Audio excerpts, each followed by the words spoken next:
అమ్మా నాకు వెనక ముందు ఎవ్వరు లేరు, నా దేవుడే నా దిక్కు, నేను ఎక్కడికి వెళ్ళి వెతకలేను అడగలేను, దేవుడిని పట్టుకుని చెప్తున్నానమ్మా 24 గంటల టైం ఇవ్వు, రేపటి లోపల కట్టేస్తాను. మీరు ఎక్కడైనా చూసారా హాస్పిటల్లో డబ్బులు కట్టకుండా ముందు జాయిన్ చేసుకున్న వాళ్ళు ఎవరైనా చూసారా? ఆవిడ రిక్వెస్ట్ మేరకు పై డాక్టర్తో రిక్వెస్ట్ చేస్తే జాయిన్ చేసుకున్నాం. సరే ట్రీట్మెంట్ జరుగుతూ ఉంది, చూస్తూ ఉన్నా. మొదటి గంట చూసా ఆవిడ ఏం చేస్తుంది, ఎవరికైనా మెసేజ్లు పెడుతుందా, ఎవరికన్నా వాట్సాప్లో మెసేజ్ పెట్టి డబ్బులు ఏమన్నా డొనేషన్ లాగా గ్యాదర్ చేస్తుందేమో. మధ్యాహ్నం 11:30కు ఆ సమయంలో అడ్మిట్ చేశాం. 12:30 అవ్వింది. అందరినీ అడిగా, ఆవిడ ఉన్నారు కదా, ఆవిడ ఏం తిన్నారో ఒకసారి అడుగుతారంటే మా నర్సులు అందరూ అన్నారు, మేడం ఆవిడ మోకరించింది, ప్రార్థన చేస్తుంది, అసలు మేము వెళ్తున్నా పక్కకి తప్పుకోవట్లేదు మేడం, మేము అలాగే ట్రీట్మెంట్ చేసి వచ్చేస్తున్నాం అన్నారు. సరే ఆవిడని డిస్టర్బ్ చేయదు. మధ్యాహ్నం 1:30 అయింది, చూశాను ప్రార్థన చేస్తుంది.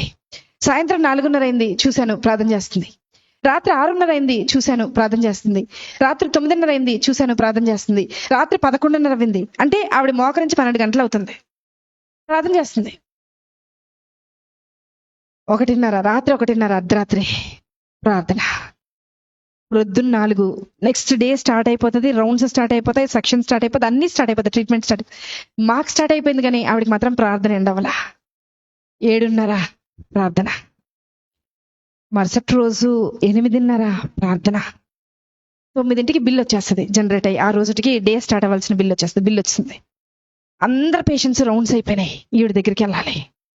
నా పైన డాక్టర్ అడిగారు, అమ్మా ఆవిడ బిల్ కట్టారా అని అడిగారు. నేను చెప్పబోతున్నా, నాకు భయం వేస్తుంది. ఎందుకో తెలుసా, ఆవిడ కట్టకపోతే నేను కడతానని చెప్పాను ఆయనకి. కానీ ఆవిడ ప్రార్థన చూసి నేను అనుకున్నా, కనీసం ఒక 75% నేను కడదాం, ఏదో చేయను ఉంటుంది కదా, మా ఆయనకి తెలియకుండా అమ్మేసి కట్టేసేద్దామని అనుకున్నా. తెలిస్తే ఒప్పుకోరు కదా అనుకున్నా. ఆవిడ దగ్గరికి వెళ్తున్నాం, స్థలం లేక స్టెప్స్ కింద పెట్టారు, ఒక స్ట్రక్చర్ వేసి అబ్బాయికి ట్రీట్మెంట్ చేస్తుంది.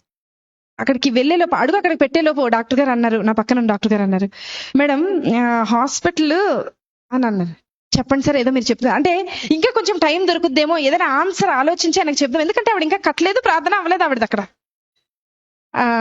అంటే ఆయన అన్నారు, మేడం యాక్చువల్గా ఈరోజు మా అమ్మగారు చనిపోయి 10 సంవత్సరాలు అవుతుందండి, ఈరోజు 10వ సంవత్సరం వర్ధంతి, వాళ్ళకి చెప్పేయండి మేడం, వాళ్ళకి ఫ్రీ ట్రీట్మెంట్ చేసేద్దాం, వాళ్ళ దగ్గర రూపాయి కూడా తీసుకోతాను.